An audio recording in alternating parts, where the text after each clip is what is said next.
don't know about you, but I noticed this, and maybe you have too, but that there's some places that are just full of life, while others seem to be lifeless or empty.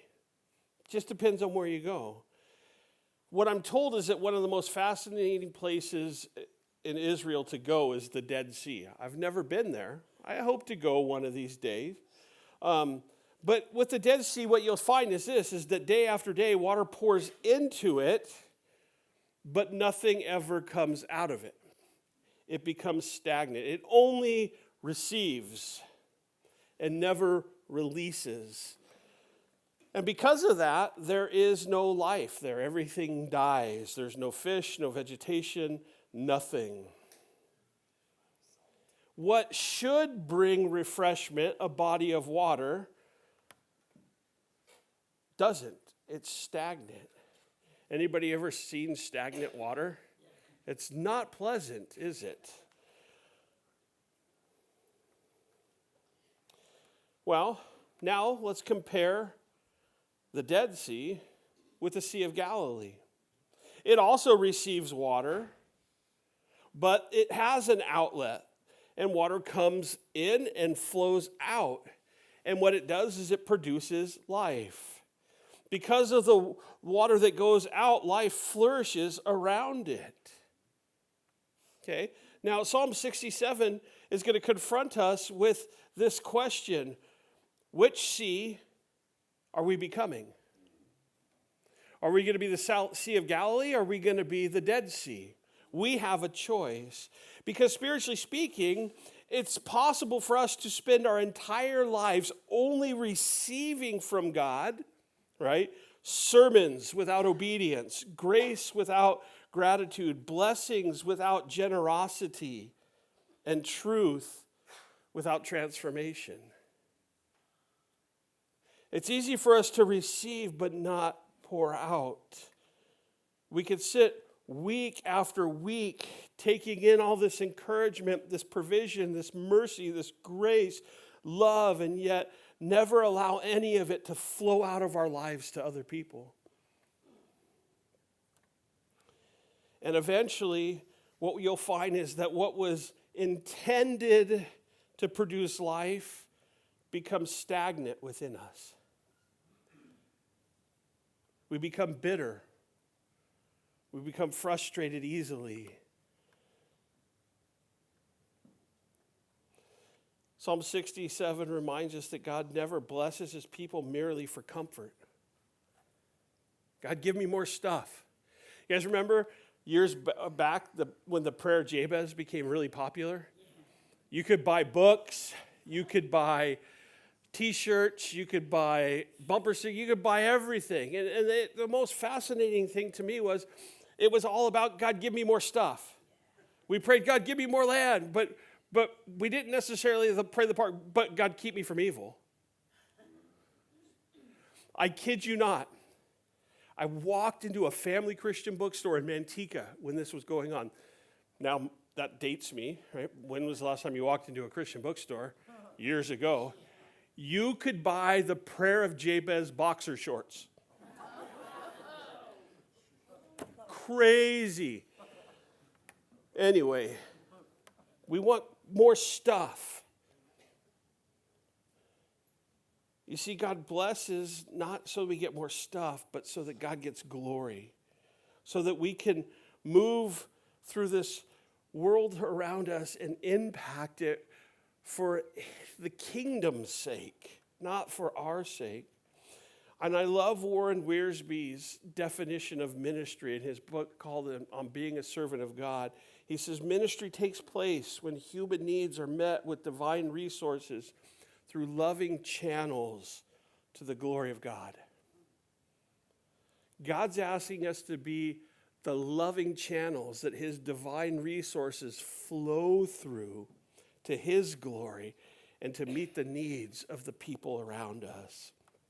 You see, a blessing is not simply something God gives you to enjoy. Now, that being said, that doesn't mean you shouldn't enjoy the blessings that God has given you. You should. If God has blessed you, enjoy it. But don't hoard it. Share it. God's blessings are something that he's entrusted to us that we might encourage others with them or through those things. And maybe that's the tension many of us feel today. We want God to move in our lives, while at the same time we're resisting becoming the kind of people that God moves through. We've become comfortable. We have an inlet, but we have a hard time letting go and letting the blessings flow. Living in this tension, like, what do I do? Psalm 67 is going to give us a bigger vision of God's blessings in our life. And he's going to remind us that the mercy of God that we receive needs to be the mercy of God that we pour out. Because what we'll find out is that blessings begin with mercy.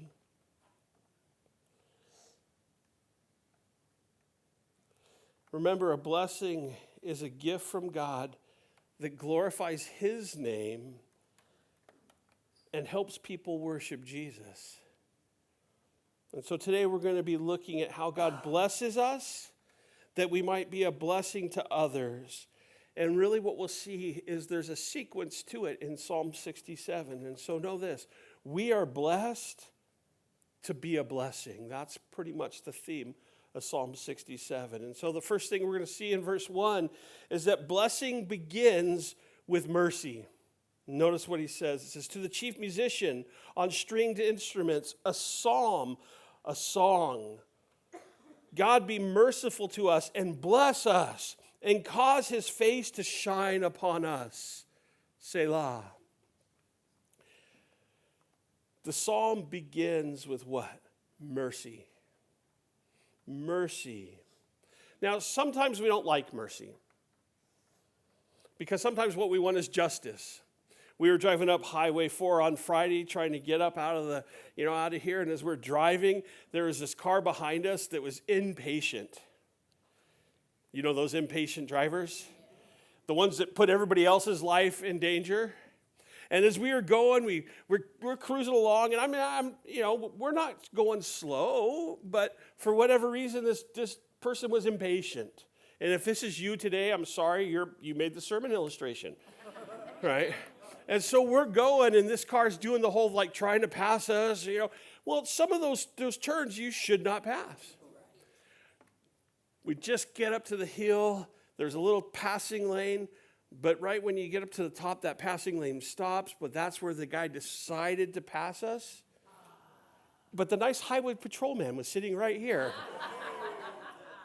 And we're just driving and smiling, and I'm like, oh, that poor guy. That guy pulls the highway patrol, pulls in 3 cars behind us, turns on his lights, pulls that little Prius over. Justice was served.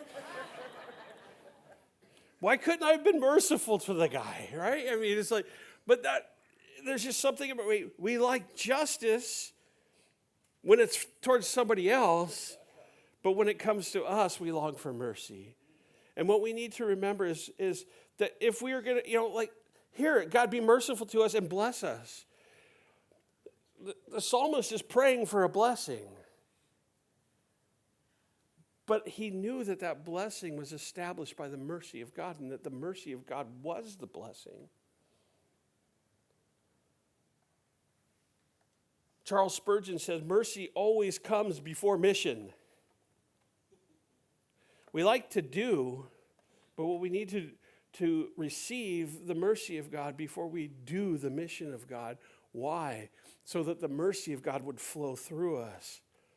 But he says, God, be merciful to us and cause your face to shine upon us. Now, to Israel, that meant something. Israel knew they didn't deserve blessings. They knew that they didn't earn blessings. They also understood and knew that they survived because of God's covenantal mercy. And that's still true today. We don't stand here because we're impressive. We're really not. We're not that good. You are not as good as your dog thinks you are. Just telling you that right now. My dog uses me. That's all I am to my dog is food or treats. Not a very smart dog anyway, but anyway. So I don't believe my dog. I walk in, you're a liar, then let's just go for her, right? I mean, think about it.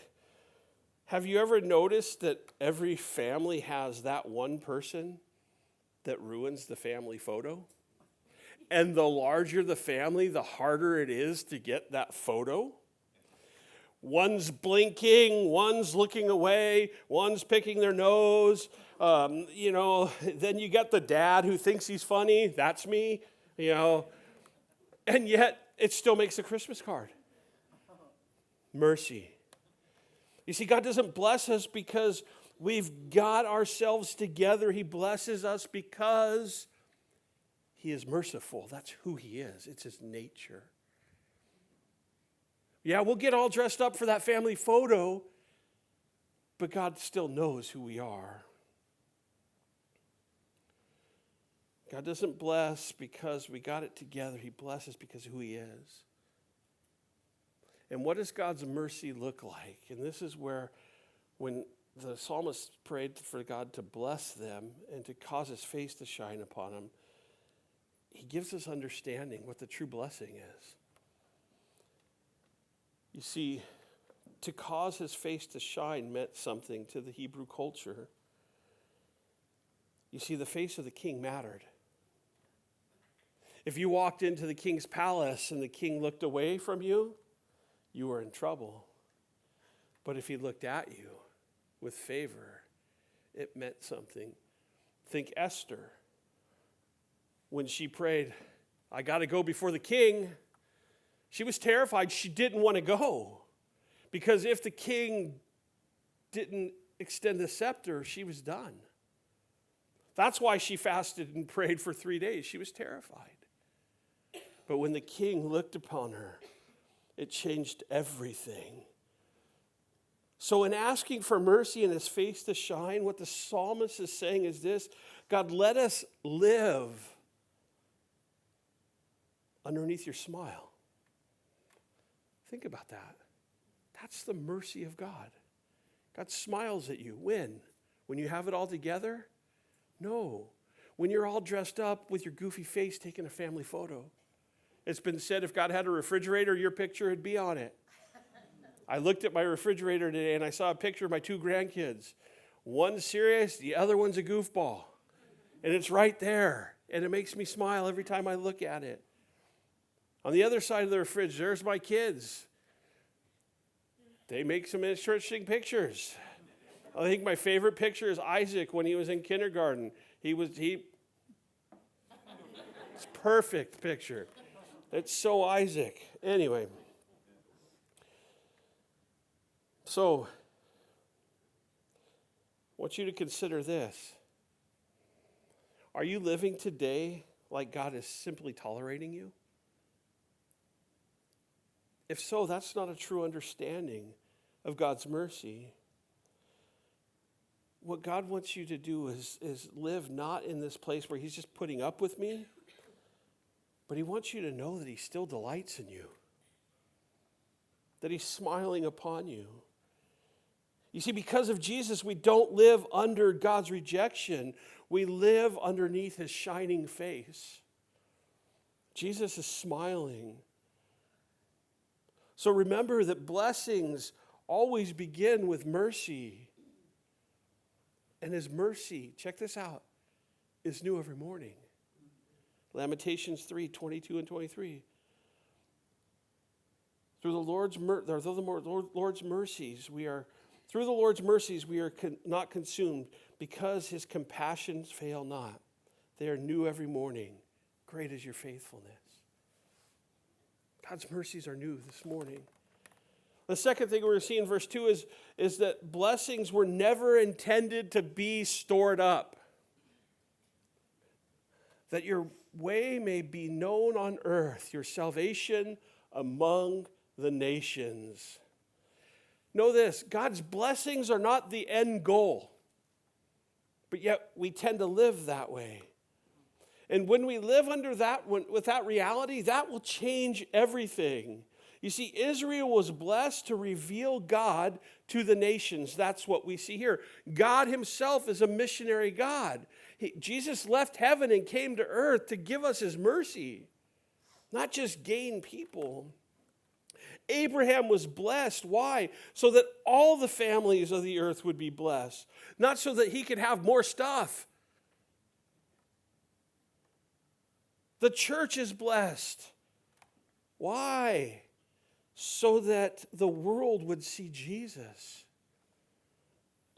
When the world looks at our church, what he should see, or what they should see, is the evidence of God's mercy on a group of people that are trying their best, but sometimes don't have it all together. And yet God still smiles upon us. But then my question is this: why is it that we seem so committed to keeping stuff? Or maybe I should rephrase that. Why are we letting stuff keep us? I mean, think about it. We live in a day where we rent buildings to hold stuff we forget we even own. And then we complain that we don't have enough money. But we're renting buildings to put stuff that we don't use. When we moved over to Angels Camp, we moved 3 times in 1 year. So that's in 2009. I hate moving. Okay, I despise moving. Well, we moved to the first place. That didn't work out. So we moved to our second place. That one didn't work out. And then we moved here. And you know how it is. You unpack everything. And then once the pictures are on the wall, it's home. And I remember Connie telling me, okay, we're done. Everything's out. We're finally home. And I'm like, well, what's this bag? She's like, what bag? This one. Right here. It was a bag of trash I moved 3 times. That's how much stuff I have. I moved a bag of trash 3 times. Crazy. We get bigger buildings to put stuff in because we might use it, only to leave it to our kids to try to figure out how to throw it away. So if you got bigger barns and you got a lot of stuff in it, I'm just going to tell you right now, your kids don't want it. When my Nana was moving, she was like, Nana was 96 when she passed away. She's old school. She's like, this is really good stuff. Somebody ought to want it. None of my kids wanted her old stuff. It didn't matter that it was built solid and it was good and it was heavy. They're like, doesn't match what I want to do. Throw it away. I couldn't tell her I threw it away. She would have disowned me. Remember, Nana's the one that didn't talk to me for 3 years because I didn't have dinner at my wedding. That's how Nana was. But we love Nana. Some of you, spiritually speaking, have enough sermon notes to open a theological Costco. But you still haven't loved your neighbor. It kind of stings to think about it, doesn't it? Are we just simply taking in? You see, we can get theology correct and love wrong.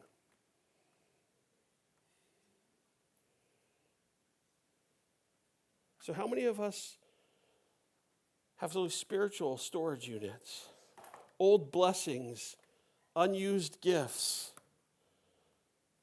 forgotten callings, testimonies we never share? You see, God never intended his blessings to sit in storage units. See, there's a difference between the Western mindset of Christianity and biblical Christianity. The Western mindset says, God bless me so I can be comfortable. But the biblical mindset is this: God bless me so others can encounter you. One is about consumerism, the other multiplies. Ask yourself this: God, is my life pointing other people to Jesus? Or do my blessings stop with me? Oh, but Shawn, I don't have... No. It's not the size of the blessing. You know, here's the interesting thing. You always have enough to bless somebody with something. Well, I only have $1. You know what? That dollar flowing through a loving channel is a divine resource that when it reaches the person in need will make an eternal difference. The size of the blessing doesn't matter. It's, are you hoarding the blessing? Sometimes I ask myself some strange questions, and this was one of those. I asked myself this week: how might my life look differently if I stopped living as if the blessings were the end game and started asking God, what do you want me to do with what you've entrusted to me? How can I bless others? Again, blessings were never intended to be stored up, but used for the glory of God. And I'm learning this: God isn't interested in our stuff, but he will use our stuff to be a blessing. And I think of the book of Acts in chapter 20, verses 34 and 35. Paul says this: yes, you yourself know that these hands have provided for my necessities. And for those who were with me, I have shown you in every way by laboring like this that you must support the weak. And remember the words of our Lord Jesus, that he said, it is more blessed to give than receive. I mean, come on, how many of us have told that to our kids? But do we really believe it? The third thing that we're going to see in verses 3 and 4, blessings produce joy when God reigns in our life. It says this: let the people praise you, O God. Let all the people praise you. O let the nations be glad and sing for joy, for you shall judge the people righteously and govern the nations on earth. Selah. God's blessings produce joy. They really do. But not just joy for us. We're told here that the nations rejoice because what? God governs rightly. There's joy that is out there. And this is so important because we live in a world that is exhausted and exhausting at the same time. It's tough to live in this world. People are tired of corrupt leadership, fake promises, shallow hope, anxiety, division, and trying to control everything. People are just tired. And Psalm 67 is a gift to remind us that there's joy when God reigns and his blessings are being shared. You see, when God reigns, then are his blessings. We share his blessings. When God rules our life, we share what he's given us. Our times, our talents, and our treasures. Anybody ever tried to put together something without using the instructions? I don't think any dude in this room knows what instructions are, except for that last minute thing when you're frustrated, like, I better go back to the instructions. While our wives sit there and laugh at us, thinking, why didn't you pull them out the first time? I mean, man, IKEA is the worst. The cheaper the product, the less they write out. Okay? And so here you are, you're trying to put together this piece of furniture, and yet you look at the instructions, like, it doesn't tell me much anyway, so you try to do it on your own, and you begin with great confidence, don't you? Yes, I got this. I'm going to conquer. You got your tools, and you're ready to go. 30 minutes later, you've created a demon. I don't know what else to call it, but it is not heavenly. It is satanic. Whatever that is in that package has horns, and it's got extra parts, backward boards, drawers that don't open. Man. And don't even get me started on Christmas morning when your parents give your kid that big project that needs to be put together and they can't wait and you have to do it. No, you don't pull out the instructions because you need to impress everybody. You don't have time. Instructions. We don't need no stinking instructions. And when you're under pressure, everything is worse. Your kid's like, is it done yet? Is it done yet? Is it done yet? And you're like, no. And you lose your salvation and your mind. And your kids are still, is it done yet? Is it done yet? Is it done yet? Oh. Man, that is so much a description of us trying to run our lives without God, isn't it? Now, don't even get me started about Legos. Have you ever tried to have to count the little dots to make sure you got the right brick? Because if you don't, it's the worst, because now you got to take everything apart because you got that one brick and it belonged here. Always right there at the like 3 rows up. It's frustrating. Man, that's how we are. But you know what we see? We were never designed to function apart from our Creator. God was always intended to rule. And God's rule doesn't mean oppression. It means that He's there to guide us and direct us. God gave us His Word in written form, the instruction manual. And here's the crazy thing. He knew we wouldn't read it. So what does He do next? He sends Himself, His Son, so that He could come and help us put life together, make sense of it. Yet the world acts as if we surrender to God, it's going to remove all joy. But what I'm finding is that the Bible reminds me time and time again that every time I surrender to God, that's where I find the greatest joy. Because the Bible says surrender is where joy begins. Because freedom isn't the absence of authority. Freedom is living under the right authority, the authority that God has established through His Word and by His Son. And He reminds us that the blessing is not the stuff, but it's His presence in our life. It's Him walking with us as we try to put that furniture together or build that toy for your kid on Christmas morning, or to put that amazing Star Wars Lego set together. God's with us to do it. Now, growing up as a kid, I didn't have parents around to build Legos with me. My grandparents, they loved me, but they also loved going to Tahoe. And they loved trying to win money in the casinos. So they would give me a roll of $20 in quarters and send me down into the arcade to play video games. And I remember when Isaac was born, and Connie's like, you just need to play with him. And I gave her this deer in the headlights look. I don't know what that means. I didn't know what playing with your kids looked like. I had no clue.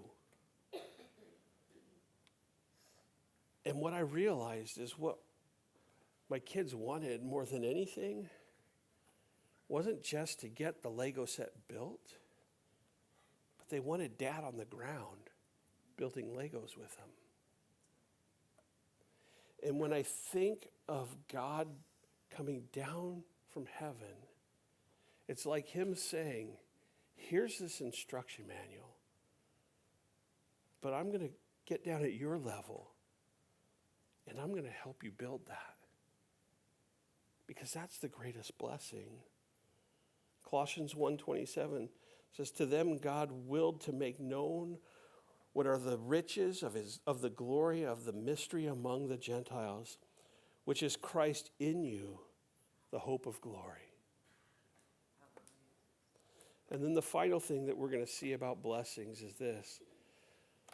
Blessings were always intended to lead us to worship. It says, let the people praise you, O God. Let all the people praise you. Then the earth shall yield her increase. God, our own God, shall bless us.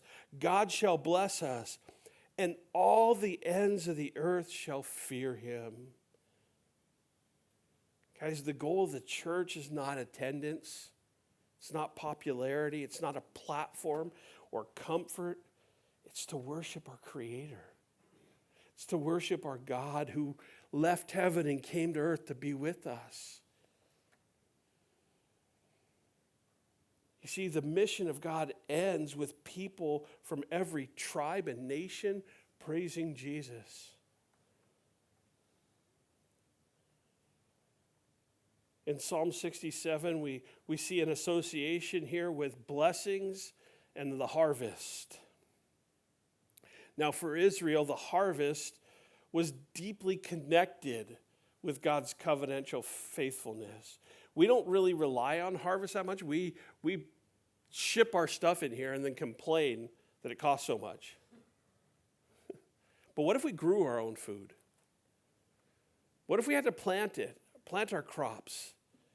And it was more of the barter system, like I got chickens and you got wheat. Let's trade.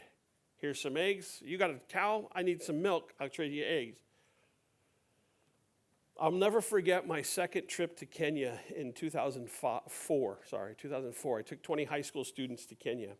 My first trip there, if I needed to make a phone call, it was going to cost me $97 for like 2 minutes. Not really $97. It just felt like $97. It was nuts, but it was an ordeal. Like you had to go down and get this international card and then go to a place because not everybody had a phone, and it was nuts. Get back there in 2004, everybody had cell phones. Nobody had refrigerators, but they all had cell phones. And I remember the kids like, you told me this was going to be a rural place. There's more people here with cell phones than we have back home. And they were mad at me. And so I'm like, I asked Gitu at the time, I'm like, Gitu, why has everybody got a cell phone now and not a refrigerator? And he said, it saves us so much time. It used to be if you had eggs and they had milk, you'd have to walk 2 miles with your eggs, hoping that they would be home because you had no way to communicate. And so now with a cell phone, I could call them, hey, you got milk, I got eggs, can we meet halfway? Kind of crazy. But harvest was something that they understood to be the covenant faithfulness of God. You see, rain wasn't just weather. It was God's provision. Harvest wasn't just economics. It was God's blessings. And everything pointed them back to the depending upon God for their survival. That God would produce the fruit.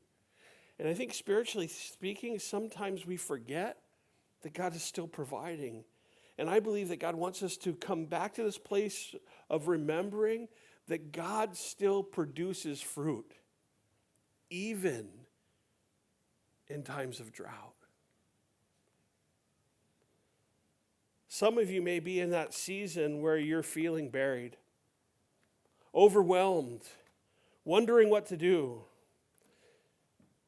Let's go back to this harvest. And let's remember this, that the seeds need to be buried before they'll bloom. And that God often does his best work in the darkest places. When we feel so overwhelmed, God is still working underneath the seeds. God does his best work underground when nobody else sees it. I'm told that Chinese bamboo can spend years showing almost nothing to the people that planted it above ground. But what I'm told is that underneath the ground, roots are spreading everywhere. And then all of a sudden, they shoot up rapidly, producing fruit. Think about our aspen groves. They're all connected underground, popping up, and it's such beauty. Some of you may be thinking, is God absent? because my growth feels very slow at the moment. Remember this, God's got to develop the roots before he develops the fruit. And when that fruit pops up, and when you've endured that season of darkness or that season of covering or that wondering, that's when the blessing becomes the testimony. You see, in this psalm, Israel is not praying, God, make us famous. No, they're praying, God, let the world see you through me. Maybe we've been praying the wrong prayers, asking for the wrong things. Or maybe we've been praying, God, enlarge my borders, when we should be saying, God, be faithful. Think about this question. If God answered every one of your prayers that you prayed this week, would anyone beside you benefit from it? Let's be honest. Somewhere along the line, Christianity has become centered on preserving comfort rather than making Jesus famous. But Psalm 67 reminds us that we're blessed to be a blessing. God blesses marriages so that people can see God's covenantal love. God blesses by healing so that people can see restoration. God blesses by provision so people can see God's faithfulness. God blesses through transforming lives so that people can see God's redeeming power.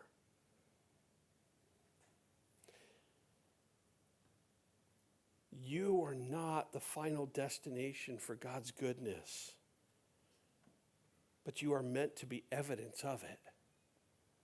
When the world looks at you, they should see that God is a good God. And maybe the greatest tragedy in the church today is not brokenness, but believers who have experienced the blessed mercy of God and have lost that burning desire for others to know Jesus. And I just pray that we become the loving channels that God uses to meet human needs with the divine resources that he's blessed us with. Where God uses his blessings for his glory. And then this psalm ends, all the ends of the earth shall fear him. You see, part of God's blessing is that he wants to use your story, your pain, your healing, your generosity, your surrender to him to help someone else finally see who he really is.